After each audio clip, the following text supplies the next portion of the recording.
Здравейте! В това видео искам да ви покажа един начин за равномерно разпределение на флатнати блокчета, в които има картинки и текст под тях, в зададено от нас пространство в браузъра, като мониторната резолюция няма значение, а съдържанието се запълва толкова, колкото му позволява самата резолюция, като съответно се скролва надолу, като това става с помощта на HTML и CSS.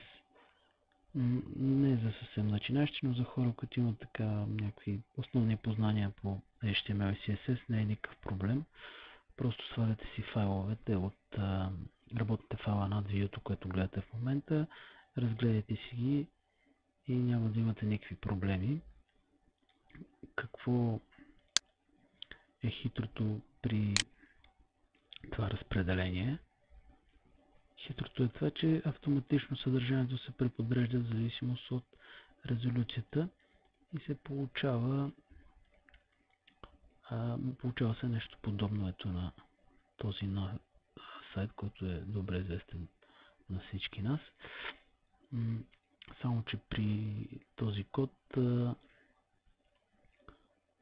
при различна резолюция, ето виждате как ето сега едно, тук блокчето, сега са две, в зависимост от резолюцията, просто се преподреждат самите блокчета. Ето сега като се разпъна, ето става 3, 4 така надолу. Това е. Хитрото също така е, че имаме еднаквост с този код имаме еднаквост при абсолютно всички браузъри. Ето в случая това, което ви показвам е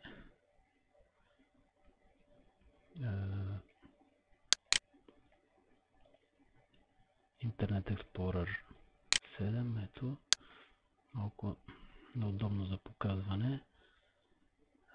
Примерно ето Internet Explorer 6, пак по същия начин всичко изглежда. Естествено Firefox, който в момента гледаме, ето и той, при него нещата са по същия начин. Също така хитрото е, че ако може да говорим въобще за някаква хитрост, че HTML кодът и CSS кодът са абсолютно валидни. Ако не ми вярвате, естествено можете да си го валидирате, да видите, да се убедите сами. И при леки корекции в кода можем да получаваме най-различни неща. Примерно сега се зададено 47%, но ще го сложим на 100%. И тук падинга ще променим ето тук на 0. Паметяваме и сега в момента се вижда така, но вижте след корекцията в CSS-а. Всичко става на 100%. Разтегля се. Сега примерно само да добавим още малко дивове.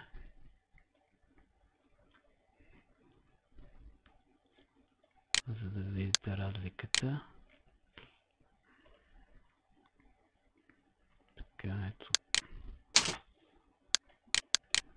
Значи това ще го копираме. Така.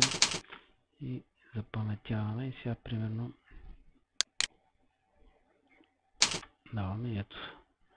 Разпределя се всичко на 100%.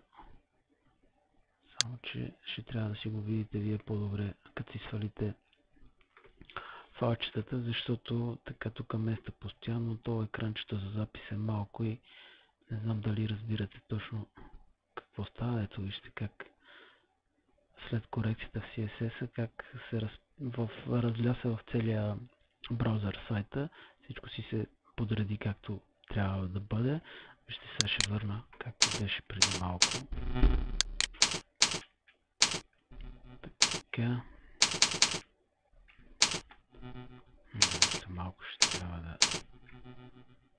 Тук 40, 47 и само с тази корекция виждаме ефекта какъв е.